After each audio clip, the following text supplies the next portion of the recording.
नमस्कार दोस्तों, आज हम बात करेंगे एक ऐसे देश के बारे में जिसने पूरी दुनिया की सभ्यता ने ज्ञान लिया और जिसके द्वारा पूरी दुनिया को ज्ञान का प्रकाश मिला। तो चलिए दोस्तों, हम बात करने जा रहे हैं भारत देश के बारे में कि भारत का नाम भारत कैसे पड़ा। चलिए शुरू करते हैं। भारत का नाम राजा भरत के नाम पर पड़ा। राजा भरत राजा दुष्यंत और महारानी शकुंतला के पुत्र थे।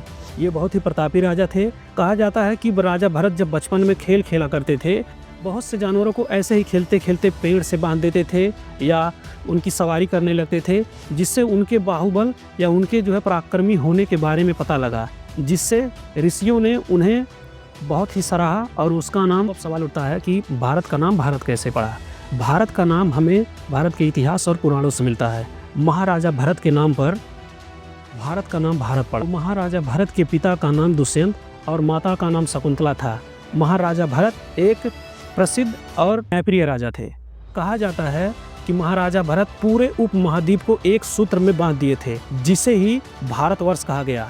पुराणों के अनुसार ऋग्वेद, महाभारत और बहुत सारे पुराणों में इसे भारतवर्ष कहा गया, जो हमारे संविधान में भी लिखा हुआ है, Bharat, India, India that is Bharat. प्राचीन ग्रंथों के अनुसार जैसे महाभारत में हिमालय से लेकर कन्याकुमारी तक और सिंधु से लेकर बंगाल तक हिंदुस्तान कहा गया, महाभारत के अनुसार हिमालय से लेकर समुद्र तक फैली भूमि को भारतवर्ष कहा जाता है।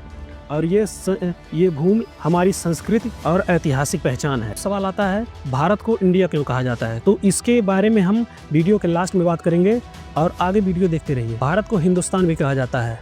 तो अब भारत का नाम हिंदुस्तान कैसे पड़ा? सिंधु नदी के कारण भारत का नाम हिंदुस्तान पड़ा। सिंधु नदी भारत के पश्चिम साइड में बहती है, जिसके पश्चिम साइड से आने वाले लोग सिंधु नदी को पार करके ही भारत में आते थे, जिससे वो लोग सिंधु नदी से ही भारत को हिंदू कहने लगे और हिंदू से हिंदुस्तान बन गया। भारत का इतिहास हड़प्पा सभ्यता से शुरू होता है, जिसके बाद वैदिक काल, मौर्य काल, गुप्त काल, मुगल काल और अंग्रेज शासन का जिक्र आता है। और हर युग ने भारत को कुछ न कुछ दिया है, और जिससे अंग्रेजों से भारत को आज़ादी लेनी पड़ी। और भारत को आज़ादी अंग्रेजों से आसानी से नहीं मिली थी, जिससे हमें बहुत सारे अंग्रेजों से लोहा लेना पड़ा, जिससे भारत को आज़ादी मिली। फिर आता है वह दौर जिससे 15 अगस्त 1947 में हमारा देश अंग्रेजों से आज़ाद हुआ, और तभी से भारत के संविधान में लिख दिया गया, India that is Bharat.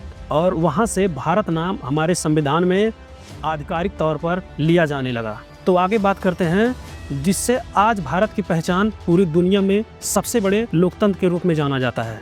Bharat ने चंद्रयान, मंगलयान जैसे मिशन करके पूरी दुनिया में भारत का नाम रोशन किया। भारत एक ऐसा देश है जो अपने इतिहास पे गर्व करता है और भविष्य की ओर बहुत तेजी से बढ़ रहा है। भारत सिर्फ एक नाम नहीं है, बल्कि ये हमारा इतिहास है। तो आइए अब बात करते हैं, भारत का नाम इंडिया कैसे पड़ा। तो इस कहानी की शुरुआत होती है सिंधु नदी से। हमारे संस्कृत में नदी को सिंधु कहते थे। इसमें फारसी लोग स को है बोलते थे, जिससे सिंधु हिंद हो गया। यूनानी लोग इंडस कहने लगे और अंग्रेज इसे इंडिया कहने लगे। तो दोस्तों, आपको ये वीडियो कैसा लगा? अगर वीडियो अच्छा लगा हो तो चैनल को सब्सक्राइब जरूर करें, लाइक करें, कमेंट करें। अगर आपको कुछ सुझाव देना हो तो कमेंट बॉक्स में आप अपना सुझाव दे सकते हैं। जय हिंद, जय भारत।